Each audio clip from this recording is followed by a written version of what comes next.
Au Rwanda, l'inflation est passée de 6,5% à 4,8% de mai à juin 2017, soit une baisse de 1,7%. Elle est néanmoins en hausse de 0,8% comparativement à juin 2016 où elle était de 4,1%. En effet, l'eau, l'électricité, les transports, le logement et d'autres produits de première nécessité ont augmenté de 1,5 à 4,5% de mai à juin 2017, ce qui accentue la cherté de la vie.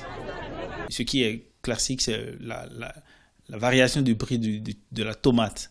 La bassine de tomate qui a changé drastiquement de prix au cours de ces derniers temps. À part la tomate, il y a certaines denrées qui sont importées, qui aussi subissent un peu les coûts.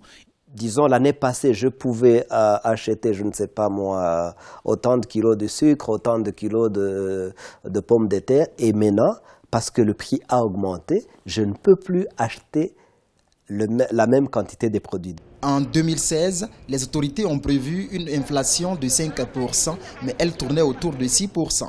Elles envisagent encore une inflation annuelle de 5% pour 2017. Un objectif qui permettra à l'économie rwandaise d'être plus compétitive selon des experts.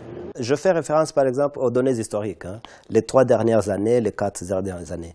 Il faut dire que le taux d'inflation au Rwanda était le meilleur par rapport au taux de la région. En matière de politique économique, avoir un taux d'inflation acceptable, donc dans la marge de 2 à 7%, selon ce qui est accepté généralement, est un bon signe. Donc, l'ambition de faire 7% est une ambition, de faire 5% est une ambition noble, et noble dans le sens où elle permet d'atteindre un niveau soutenable pour l'économie rwandaise. Le gouvernement a déjà pris des mesures comme la réduction de l'impôt sur certains produits, dont le sucre et le riz, pour mieux maîtriser l'inflation.